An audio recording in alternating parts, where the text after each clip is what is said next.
ఓం శాంతి 27/2/2026 సాకార ఈశ్వరీయ మధుర మహావాక్యాలు. మధురమైన పిల్లలారా, మీరు ఈ శ్మశానాన్ని ఫరిస్తాన్ అనగా స్వర్గంగా తయారు చేస్తున్నారు. అందువలన ఈ పాత ప్రపంచము శ్మశానంపై మీకు సంపూర్ణ వైరాగ్యం ఉండాలి. ప్రశ్న: అనంతమైన తమ తండ్రి ఆత్మిక పిల్లలైనటువంటి మీకు అద్భుతమైన సేవకుడు ఎలా? జవాబు: బాబా అంటున్నారు, పిల్లలు, నేను మీకు చాకలిని. నేను పిల్లలైన మీ వస్త్రాలనే కాక ప్రపంచంలోని మురికి పట్టిన చీచీ వస్త్రాలన్నింటినీ సెకండ్లో శుభ్రం చేసేస్తాను. ఆత్మ అనే వస్త్రం శుద్ధంగా అయినందున శరీరం కూడా శుద్ధమైనదే లభిస్తుంది. మన్మనాభవ అనే చూ మంత్రము ద్వారా అందరినీ ఒక్క సెకండ్లో శుభ్రం చేసే అద్భుతమైన సేవకుడను. ఓం శాంతి. ఓం శాంతి అర్థమును పిల్లలకు తండ్రి తెలిపించారు. నేను ఆత్మ, నా స్వధర్మము శాంతి. శాంతిధామానికి వెళ్లేందుకు ఏ పురుషార్థం చేయనవసరం లేదు. ఆత్మ స్వయంగా శాంతి స్వరూపము, శాంతిధామ నివాసి. కొంత సమయం శాంతిగా ఉండగలదు. నేను కర్మేంద్రియాల బరువుతో అలసిపోయాను, నా స్వధర్మంలో స్థితమవుతాను, శరీరం నుండి వేరైపోతాను అని ఆత్మ అంటుంది. కానీ కర్మలేమో చేసే తీరాలి. శాంతిగా ఎంతసేపు కూర్చుంటారు? నేను శాంతి దేశ నివాసిని అని ఆత్మ అంటుంది. ఈ శరీరంలోకి వచ్చినందున టాకీగా అయ్యాను మాట్లాడే విధంగా. నేను అవినాశి ఆత్మను, నా శరీరం వినాశి. ఆత్మ పావనంగా పతితంగా అవుతుంది. సత్యుగంలో 5 తత్వాలు కూడా సతో ప్రధానంగా ఉంటాయి. ఇక్కడ 5 తత్వాలు తమో ప్రధానంగా ఉన్నాయి. బంగారులో మలినాలు ఏర్పడినందున బంగారు పతితం అయిపోతుంది. దానిని శుభ్రం చేసేందుకు అగ్నిలో వేస్తారు. ఇక్కడ దీని పేరే యోగాగ్ని. ప్రపంచంలో అనేక ప్రకారాలైన హఠయోగాలు మొదలైనవి నేర్పిస్తారు. వాటిని యోగాగ్ని అని అనరు. ఇది పాపాలను కాల్చివేసే యోగాగ్ని. దీని ద్వారా పాపాలు కాలిపోతాయి. ఆత్మను పతితం నుండి పావనంగా చేయువారు పరమాత్మ. ఓ పతిత పావన, రండి అని వారిని పిలుస్తారు. డ్రామా ప్లాన్ అనుసారం అందరూ పతిత తమో ప్రధానంగా అయ్యే తీరాలి. ఇది ఒక వృక్షం. దీని బీజ రూపం పైన ఉంది. తండ్రిని పిలిచినప్పుడు బుద్ధికి కూడా పైకి వెళ్తుంది, అంటే దృష్టి కూడా పైకి వెళ్తుంది కదా భగవంతుడు అంటూనే. ఎవరి వల్ల మీరు వారసత్వం తీసుకుంటున్నారో వారు ఇప్పుడు క్రిందకు వచ్చి ఉన్నారు. శివబాబా రావాల్సి వచ్చింది అని అంటున్నారు. ఇది మనుష్య సృష్టి రూపీ వృక్షం, అనేక వెరైటీ ధర్మాల వృక్షం. ఇప్పుడు ఇది తమో ప్రధానంగా పతితంగా ఉంది, శిథిలావస్థను చేరుకుంది. తండ్రి కూర్చొని పిల్లలకు అర్థం చేయిస్తున్నారు. సత్యుగంలో దేవతలు, కలియుగంలో అసురులు ఉంటారు. కనుక దేవతలకు అసురులకు యుద్ధం జరగదు. మీరు ఈ అసురీ పంచ వికారాలపై యోగ బలము ద్వారా విజయం పొందుతారు. అంతేకాని హింసా యుద్ధం మాటే లేదు. మీరు ఏ విధమైన హింస చెయ్యరు. ఎప్పుడు ఎవరిపైన చేయి కూడా చేసుకోరు. మీరు డబల్ అహింసకులు. కామ ఖడ్గమును ఉపయోగించడం అన్నింటికంటే పెద్ద హింస, పెద్ద పాపం. తండ్రి అంటున్నారు, ఈ కామ ఖడ్గం ఆది మధ్య అంత్యములు దుఃఖమునిచ్చేది. వికారాలకు వశం అవ్వరాదు. దేవతల ముందు వారిని మీరు సర్వగుణ సంపన్నులు అని మహిమ చేస్తారు. నేను పతితమయ్యాను అని ఆత్మ అంటుంది. అందుకే ఓ పతిత పావన రండి అని పిలుస్తుంది. పావనంగా ఉన్నప్పుడు ఎవ్వరినీ పిలువరు. దానిని స్వర్గం అని అంటారు. ఇక్కడ సాధువులు, సత్పురుషులు మొదలైన వారు ఓ పతిత పావన సీతారామ అని రకరకాల శబ్దాలు చేస్తూ పాడతారు. తండ్రి అంటున్నారు, ఈ సమయంలో ప్రపంచమంతా పతితమై ఉంది. ఇందులో కూడా ఎవ్వరి దోషము లేదు. ఇదే తయారైన డ్రామా. నేను వచ్చినంత వరకు వీరు తమ పాత్ర ఇలా చేసే తీరాలి. జ్ఞానము, భక్తి, ఆ తర్వాత వైరాగ్యం. పాత ప్రపంచంపై వైరాగ్యం, ఇది అనంతమైన వైరాగ్యం. వారిది సన్యాసులది హద్దు వైరాగ్యం. ఇప్పుడు ఈ పాత ప్రపంచం సమాప్తం అయిపోతుంది అని మీకు తెలుసు. క్రొత్త ఇల్లు కట్టుకుంటే పాత ఇంటిపై వైరాగ్యం వస్తుంది కదా. అనంతమైన తండ్రి అంటున్నారు, ఇప్పుడు మీకు స్వర్గం అనే ఇల్లు తయారు చేయించి ఇస్తాను. ఇప్పుడు ఇది నరకం. స్వర్గం అంటే నూతన ప్రపంచం. ఈ పాత ప్రపంచమే నరకం. ఇప్పుడు పాత ప్రపంచంలో ఉంటూ మనం నూతన ప్రపంచాన్ని తయారు చేస్తున్నాం. పాత శ్మశానంపై మనం స్వర్గాన్ని నిర్మిస్తాం. స్వర్గం యమునా నదీ తీరంలోనే ఉంటుంది. ఇక్కడ భవనాలు తయారవుతాయి. ఇదే ఢిల్లీ, ఇదే యమునా నది మొదలైనవన్నీ ఇవే ఉంటాయి.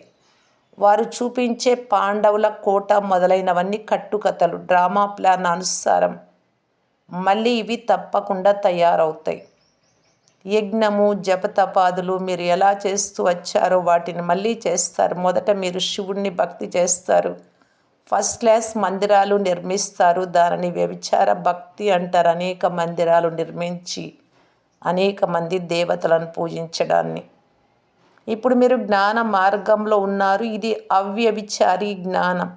ఒక్క శివబాబా ద్వారా మాత్రమే మీరు జ్ఞానం వింటున్నారు. ఎప్పుడైతే మీరు మొట్టమొదట వీరి భక్తిని ప్రారంభించారో శివబాబా శివలింగం పెట్టి, అప్పుడు ఏ ధర్మం ఉండదు. మీరు మాత్రమే ఉంటారు. మీరు చాలా సుఖంగా ఉంటారు. దేవతా ధర్మం చాలా సుఖమునిచ్చేది. పేరు వింటేనే నోరు తీయగా అవుతుంది. కావున మీరు ఒక్క తండ్రి ద్వారా మాత్రమే జ్ఞానం వింటారు. తండ్రి అంటున్నారు, ఏ ఇతరుల నుండి వినకండి. ఇది మీ అవ్యభిచారి జ్ఞానం. మీరు అనంతమైన తండ్రి వారిగా అయ్యారు. తండ్రి ద్వారానే వారసత్వం నెంబర్ వార్ పురుషార్థ అనుసారం లభిస్తుంది. తండ్రి కూడా కొంత సమయం కొరకు సాకారంలోకి వచ్చారు. వారంటున్నారు, పిల్లలైన మీకు జ్ఞానం ఇవ్వాల్సింది నేనే. నాకు స్వంత శరీరం లేదు. నేను ఇతనిలో ప్రవేశిస్తాను. శివ జయంతి నుండి వెంటనే గీతా జయంతి జరుగుతుంది. వారి ద్వారానే జ్ఞానం ప్రారంభమవుతుంది. ఈ ఆత్మిక విద్యను మీకు సుప్రీం ఆత్మనే ఇస్తున్నారు. నీటి విషయం కాదు. నీటిని జ్ఞానమని అనరు. పతితులను పావనంగా చేసేది జ్ఞానం. నీటి ద్వారా పావనంగా కాలేరు. నదులైతే ప్రపంచమంతటా ఉన్నాయి. జ్ఞాన సాగరులు వచ్చి బ్రహ్మలో ప్రవేశించి జ్ఞానం వినిపిస్తారు. ఇక్కడ ఎవరైనా మరణించినప్పుడు వారి నోటిలో గంగా జలం వేస్తారు. ఆ జలము పతితుల నుండి పావనంగా చేస్తుంది అని భావిస్తారు. అందువలన స్వర్గానికి వెళ్తామని అనుకుంటారు. ఇక్కడ కూడా గోముఖానికి వెళ్తారు. వాస్తవానికి చైతన్యమైన గోముఖులు మీరే. మీ నోటి నుండి జ్ఞానామృతం వెలువడుతుంది. గోవు నుండి పాలు లభిస్తాయి, నీరు లభించదు. ఇది కూడా మీకు ఇప్పుడే తెలిసింది. డ్రామాలు ఒక్కసారి జరిగింది, మళ్ళీ అదే విధంగా 5000 సంవత్సరాల తర్వాత ఉన్నది ఉన్నట్లుగా జరుగుతుంది అని మీకు తెలుసు. ఇప్పుడు తండ్రి కూర్చొని అర్థం చేయిస్తున్నారు. వారు సర్వుల సద్గతి దాత. ఇప్పుడు అందరూ దుర్గతిలో ఉన్నారు. రావణుని ఎందుకు కాలుస్తారు మీకు ఇంతకు ముందు తెలియదు. బేహద్దు దసరా జరుగుతుంది అని మీరు ఎప్పుడు అర్థం చేసుకున్నారు. సృష్టి అంతటిపై రావణ రాజ్యం ఉంది కదా. ఈ మొత్తం భూభాగం అంతా లంకయే. రావణుడు హద్దులో ఉండడు. వికారాలు కనుక రావణ రాజ్యం మొత్తం సృష్టిపై ఉంది. భక్తి కూడా అర్ధకల్పం నడుస్తుంది. మొదట అవ్యభిచారి భక్తి ఒక్క శివుడికే, తర్వాత వ్యభిచారి భక్తి. అందరికీ భక్తి చేస్తారు, అంటే దేవతలందరికీ. దసరా, రక్షాబంధనం ఇప్పటి పండుగలే. శివ జయంతి తర్వాత కృష్ణ జయంతి జరుగుతుంది. ఇప్పుడు కృష్ణపురం స్థాపన అవుతుంది. ఇప్పుడు కంసపురంలో ఉన్నారు. రేపు కృష్ణపురిలో స్వర్గంలో ఉంటారు. కృష్ణుడు ఇక్కడ ఉండడు. కృష్ణుడు సత్యుగంలో జన్మ తీసుకుంటారు. అతను మొదటి రాజకుమారుడు. పాఠశాలలో చదువుకునేందుకు వెళ్తాడు. పెద్దవాడైన పిదప సింహాసనానికి అధికారిగా అవుతాడు. ఈ రాసలీల మొదలైనవి బహుశా పరస్పరం ఖుషీగా గడిపే విషయాలు. అంతేకాని కృష్ణుడు కూర్చొని ఎవరికైనా జ్ఞానం ఎలా ఇవ్వగలడు? మహిమంతా ఒక్క శివబాబాదే. వారు పతితులను పావనంగా చేస్తారు. మీరు ఎవరైనా పెద్ద ఆఫీసర్లకి ఈ విషయాలు వినిపిస్తే మీరు చెప్పేది రైట్ అంటారు, కానీ వారు ఇతరులకు వినిపించరు. వారి మాటలు ఎవ్వరూ వినరు. బీకేలుగా అవుతూనే ఇతరులంతా వీరికి జాదూ తగులుకుంది అంటే ఏదో గారడి తగులుకుంది అని అంటారు. బీకే పేరు వింటూనే వారి మతిపోతుంది. వీరు గారడి చేస్తారు అని భావిస్తారు. ఎవరికైనా కొద్దిగా జ్ఞానం ఇస్తూనే ఈ బీకేలు గారడీ చేస్తారని అంటారు. వీరు తమ దాదాను తప్ప ఎవ్వరిని అంగీకరించరు, భక్తి చెయ్యరు అని అంటారు. కానీ బాబా అంటున్నారు, భక్తి చేయవద్దు అని ఎవరికీ చెప్పకండి. దానంతట అదే వదిలిపోతుంది. మీరు భక్తిని వదిలేస్తారు, వికారాలను వదిలేస్తారు. దీనిపైననే హంగామా గలాటాలు జరుగుతాయి. భక్తి వదిలారు, వికారాలు వదిలారు అని బాబా అంటున్నారు. నేను రుద్రజ్ఞాన యజ్ఞాన్ని రచిస్తాను. అందులో అసురీ సంప్రదాయ విఘ్నాలు ఏర్పడతాయి. ఇది శివబాబా గారి అనంతమైన యజ్ఞం. యజ్ఞం ద్వారా మనుషులు దేవతలుగా అవుతారు. జ్ఞాన యజ్ఞము ద్వారా వినాశ జ్వాల ప్రజ్వలింది అనే గాయనం కూడా ఉంది. పాత ప్రపంచ వినాశనం అయినప్పుడే మీరు నూతన ప్రపంచంలో రాజ్యం చేస్తారు. మనుషులు మనం శాంతిని కోరుతూ ఉంటే ఈ బీకేలు వినాశనం జరుగుతుంది అని అంటారు. బాబా అంటున్నారు, ఈ పాత ప్రపంచమంతా ఈ జ్ఞాన యజ్ఞంలో స్వాహ అయిపోతుంది. ఈ పాత ప్రపంచానికి అగ్ని తగులుకుంటుంది. ప్రాకృతిక ఆపదలు కూడా వస్తాయి. వినాశనం జరిగే తీరాలి. ఆవాల వలె మనుషులు నలిగి సమాప్తం అయిపోతారు. ఆత్మలు మాత్రమే మిగులుతాయి. ఆత్మ అవినాశి అని అందరికీ తెలుసు. ఇప్పుడు బేహద్దు హోలిక కాలిపోవడం జరుగుతుంది. అందులో అన్ని శరీరాలు సమాప్తం అయిపోతాయి. ఆత్మలు పవిత్రంగా వెళ్ళిపోతాయి. అగ్నిలో వస్తువులు శుద్ధం అవుతాయి కదా. యజ్ఞం కూడా శుద్ధి కొరకే చేస్తారు. అవన్నీ శరీర సంబంధ విషయాలు. ఇప్పుడు ప్రపంచమంతా స్వాహ అవుతుంది. వినాశనానికి ముందే స్థాపన తప్పకుండా జరగాలి. ఎవరికైనా తెలిపించేటప్పుడు మొదట స్థాపన, తర్వాత వినాశనం అని చెప్పండి. బ్రహ్మ ద్వారా స్థాపన అని ప్రసిద్ధి అయింది కదా. ఆది దేవి, ఆది దేవుడు ప్రసిద్ధి చెందారు. జగదంబ మందిరాలు కూడా లక్షల సంఖ్యలో ఉన్నాయి. లెక్కలేనన్ని ఉత్సవాలు జరుగుతాయి. మీరు జగదంబ పిల్లలు. ఆమె ఇప్పుడు జ్ఞానేశ్వరి, తర్వాత ఆమె రాజరాజేశ్వరిగా అవుతుంది. మీరు చాలా ధనవంతులుగా అవుతారు.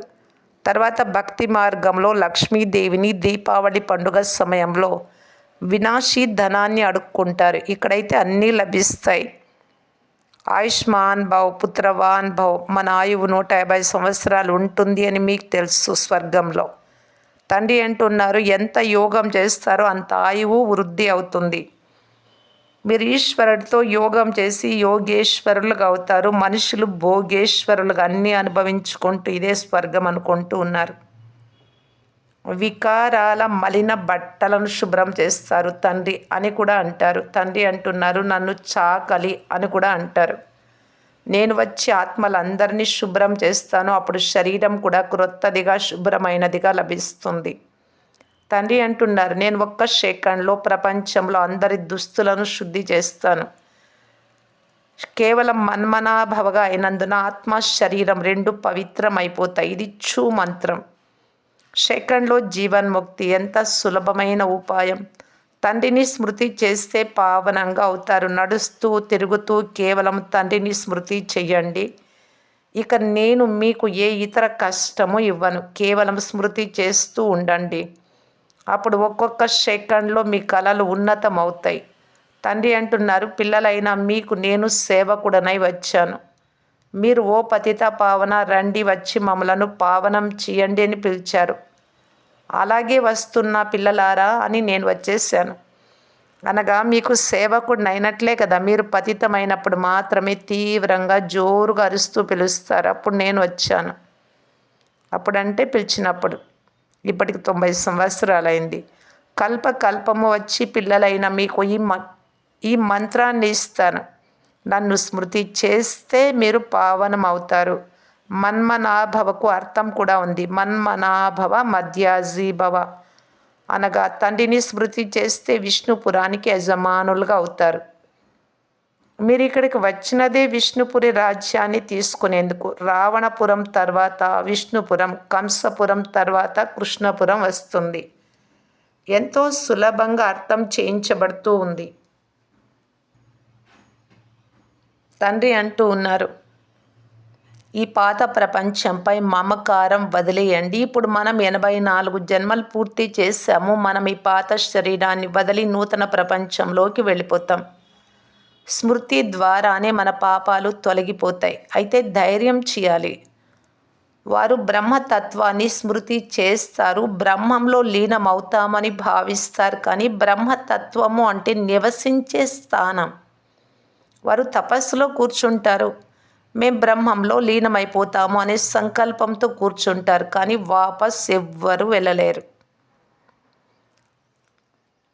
బ్రహ్మతత్వంతో యోగం చేసినందున పావనంగా అవ్వలేరు. బ్రహ్మతత్వంలో ఉండే పరమాత్మను గుర్తించలేదు. బ్రహ్మతత్వం ఉండే స్థానం అక్కడికి ఒక్కరు కూడా వెళ్ళలేరు. పునర్జన్మలు తప్పకుండా తీసుకోవాల్సిందే. తండ్రి వచ్చి సత్యాన్ని తెలుపుతున్నారు. సత్యమైన ఖండమును సత్యమైన బాబాయే స్థాపన చేస్తారు. రావణుడు వచ్చి అసత్య ఖండాన్ని తయారు చేస్తాడు. ఇప్పుడు ఇది సంగం యుగం. ఇందులో మీరు అత్యంత శ్రేష్టంగా అవుతారు. అందువలన దీనిని పురుషోత్తమ యుగము అని అంటారు. మీరు గవ్వ నుండి వజ్ర సమానంగా అవుతారు. ఇది అనంతమైన విషయం. ఉత్తమోత్తమ మనుషులు అనగా దేవతలు. ఇప్పుడు మీరు పురుషోత్తమ సంగమ యుగంలో కూర్చొని ఉన్నారు. మిమ్మల్ని పురుషోత్తములుగా తయారు చేయువారు ఉన్నతోన్నతమైన తండ్రి. వారు మీకు ఉన్నతోన్నతమైన స్వర్గ వారసత్వముని ఇస్తారు. అటువంటి వారిని ఎందుకు మర్చిపోతారు? తండ్రి అంటున్నారు, నన్ను స్మృతి చేయండి. పిల్లలు అంటారు, బాబా మేము మర్చిపోకుండా ఉండేందుకు మాపై దయ చూపండి. బాబా అంటారు, ఇది ఎలా సాధ్యం? తండ్రి ఆదేశాన్ని పాటించాలి కదా. తండ్రి అంటారు, నన్ను స్మృతి చేస్తే మీరు పతితుల నుండి పావనంగా అవుతారు. సలహా ప్రకారం నడవాలి కదా. ఇంతకంటే నేనేం ఆశీర్వాదాలు ఇవ్వాలి? మంచిది. మధురాతి మధురమైన అపురూపమైన పిల్లలకు మాతాపిత బాప్దాదాల ప్రియ స్మృతులు మరియు గుడ్ మార్నింగ్. ఆత్మిక పిల్లలకు ఆత్మిక తండ్రి నమస్తే. ధారణ కొరకు ముఖ్య సారం. ఫస్ట్ పాయింట్, తండ్రి ఇచ్చే ప్రతి ఆదేశాన్ని అనుసరిస్తూ స్వయాన్ని గవ్వ నుండి వజ్ర సమానంగా చేసుకోవాలి. తండ్రి చెప్పినట్టు వింటే మన జీవితం వజ్ర సమానంగా అంటే అంత వాల్యుబుల్గా అవుతుంది. ఒక్క తండ్రి స్మృతిలో ఉండి మీ వస్త్రాలను ఆత్మలను స్వచ్ఛంగా తయారు చేసుకోవాలి. స్థూల వస్త్రాలు స్వచ్ఛంగా ఉండాలి. కొద్దిగా కూడా మరక ఉండకూడదు. ఇల్లు స్వచ్ఛంగా ఉండాలి అని బయట వాటిని చాలా శ్రద్ధగా క్లీన్గా ఉంచుకుంటాం. అలాగే బాబా అంటారు, అవి బయటవి, అవి వేరేవి, అవి కూడా శుభ్రంగా ఉండాలి. దానితో పాటు ముఖ్యంగా దానికంటే ముఖ్యంగా మనల్ని ఆత్మను శుభ్రం చేసుకోవాలి, మచ్చ లేకుండా అని బాబా చెప్తూ ఉన్నారు. ఎలా మచ్చ లేకుండా అవుతారు అంటే నేను చెప్పే ప్రతి ఆదేశాన్ని పాటించండి అంటారు. తండ్రి స్మృతిలో ఉండండి. శ్రీమతం ప్రకారమే అన్ని విధాలుగా నడుచుకోండి. సెకండ్ పాయింట్, ఇప్పుడు క్రొత్త ఇంటిలోకి వెళ్ళాలి. అందువలన ఈ పాత ఇంటి పైన శిథిలావస్థకు చేరుకుంది కదా శరీరము, ఈ ప్రపంచం కూడా. దీనిపైన అనంతమైన వైరాగ్యం ఉండాలి. ఈ పాత శ్మశానంపై మేము స్వర్గాన్ని తయారు చేస్తాము అనే నశ ఉండాలి. వరదానము, దయా దృష్టి ద్వారా గృణ దృష్టిని సమాప్తం చేసే నాలెడ్జ్ఫుల్ భవ. ఎవరు జ్ఞాన సంపన్నులు అంటే ఏ పిల్లలైతే ఒకరి సంస్కారాలను మరొకరు తెలుసుకొని సంస్కార పరివర్తన యొక్క లగన్లో ఉంటారో, ఎప్పుడు కూడా వీరు అటువంటి వారే, వీరు మారరు ఇలా అనుకోరో వారినే నాలెడ్జ్ఫుల్ అని అంటారు. వారు స్వయాన్ని మాత్రమే చూసుకుంటారు. ఆత్మ నేను ఎలా ఉన్నా, నేను ఎలా కావాలి, నిర్విఘ్నంగా ఉంటారు. వీరి సంస్కారము తండ్రి సమానం, దయా హృదయము కలదిగా ఉంటుంది. ఎందుకంటే నేను ఆత్మ అనుకొని ఆత్మలనే చూస్తూ ఉంటే దయ కలుగుతుంది. దయా దృష్టి గురుణ దృష్టిని సమాప్తం చేసేస్తుంది. ఇటువంటి దయా హృదయం కల పిల్లలు ఎప్పుడూ పరస్పరంలో గొడవ పడరు. వీరు సుపుత్రులుగా అయ్యి రుజువునిస్తారు. స్లోగన్: సదా పరమాత్మ చింతన చేసే వారే చింతలేని చక్రవర్తులు. వీరికి ఏ విధమైన చింత ఉండదు. బాబా సంగం యుగంలో ఒకే పని ఇచ్చారు: నన్ను స్మృతి చేస్తూ నిశ్చింత చక్రవర్తిలాగా ఉండండి. ఆత్మ వాస్తవానికి చక్రవర్తినే, స్వరాజ్య అధికారినే. కాకపోతే చింతా చక్రవర్తిగా ఉన్నాం. అన్ని పనికిరానివి, మనవి కానివన్నీ ఆలోచిస్తూ చింతలలో ఉంటిమి. ఇప్పుడు స్వయాన్ని, తండ్రిని స్మృతి చేస్తూ విశ్వసేవ చేస్తూ ఉంటే మనకంటే అదృష్టవంతులు, మనకంటే నిశ్చింత చక్రవర్తులు ఎవరు ఉండరు. అవ్యక్త సూచన: ఏకత మరియు విశ్వాసం యొక్క విశేషత ద్వారా సదా సఫలత సంపన్నంగా కావటానికి బాప్దాదా తెలియజేస్తున్నారు. ఒకటి, స్వ ఉన్నతి. నేను ఉన్నతి కావాలి, ఆత్మ. మరి సేవ యొక్క ఉన్నతి. అందరాత్మలను ఉన్నతంగా చేయాలి, ప్రకృతితో సహా. రెండింటిలో ఒకరు చెప్పిన దానిని రెండవ వారు సరే అని అంగీకరించండి. వారు చేసేది సేవ, నేను చేసేది సేవ. ఏ విధంగా అయినా ఉండని అంగీకరిస్తాం.